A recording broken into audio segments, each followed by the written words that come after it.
Barr, you are recognized for 5 minutes in support of your amendment. Thank you, Mr. Chairman, and members of this committee. As all of you all have heard me previously, adaptive sports and equine-assisted therapy is an innovative, evidence-based treatment to aid in the recovery of veterans with mental and physical impairments. My amendment today would specifically add adaptive sports, equine-assisted therapy, and non-traditional and innovative approaches to the list of covered services in the bill before us today. As we heard Secretary Wilkie last month during the legislative hearing on this bill, and Dr. Stone, the executive in charge of the Veterans Health Administration, equine-assisted therapy is a new approach that allows us to reach veterans who may not normally interact with the VA. My amendment would benefit groups like EGALA, the Equine Assisted Growth and Learning Association, a national equine therapy group that has programs in many of the districts of members of this committee. To list a few are Queen of Hearts Therapeutic Riding Center and Equus Medendi, both programs in Chairman Takano's district. Solutions Through Horses in Congressman Levin's district. Don Wyman Counseling in Representative Pappas's district.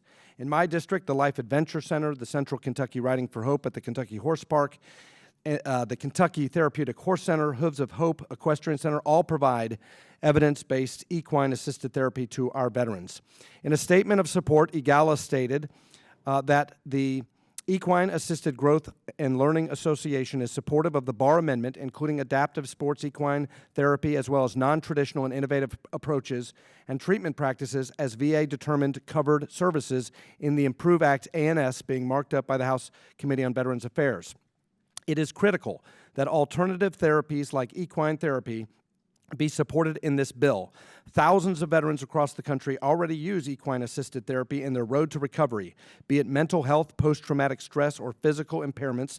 Therapies incorporating horses allow the veteran to recover in an interactive environment that suits their needs. EGALA commends Representative Barr for ensuring that equine therapy is a covered service to combat veteran suicide in the Improve Act. Mr. Chairman, I ask unanimous consent that EGALA's statement be included in the record. Without objection, so ordered. Thank you, Mr. Chairman. And Mr. Chairman, while I do share Dr. Rowe's concern that the collective impact model in your version of the bill would disqualify many of these small equine therapy organizations from eligibility, and while many of these groups are, in fact, too small to qualify as the main grantee in the collective impact model required under this bill, and while I agree with Dr. Rowe that the collective impact model limits the eligibility of small organizations in rural and remote areas and does not reach veterans at their greatest risk for suicide, nevertheless, I want to work with you and within the architecture of your bill as this amendment would make sure that these smaller groups like Kentucky Foothills Therapeutic Horse Center at least have a seat at the table, since they would then offer a covered service.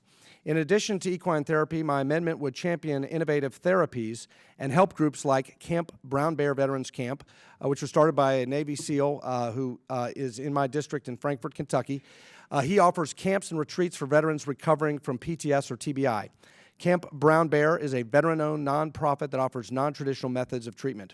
In a letter signed by 14 non-hub organizations and VSOs, the need for non-traditional programs is underscored. The letter says, While the regional coordination service grants envisioned in this legislation are important, and as a group we support them, they are not enough to adequately engage on veteran suicide prevention. We also need innovative and non-traditional veteran suicide prevention programs which combat veterans' isolation and lack of community connection wherever those communities may lie.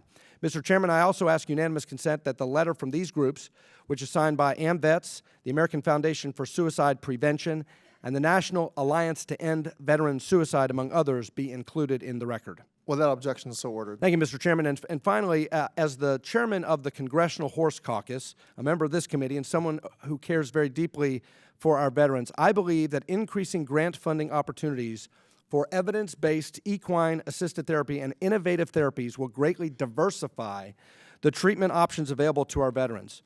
Now, I would obviously much prefer that these equine-assisted therapy groups be able to apply directly for grants outside of the collective impact model. I do believe that that model could be a barrier to some of these organizations. Nevertheless, if this is the model that we're going to move forward in today's hearing, I do want equine therapy to be a covered service even within the context of the CIM model. And so I urge all of my colleagues on both sides of the aisle to consider accepting my amendment, and I appreciate your assistance in helping to provide the resources our veterans need. Thank you, and I yield back.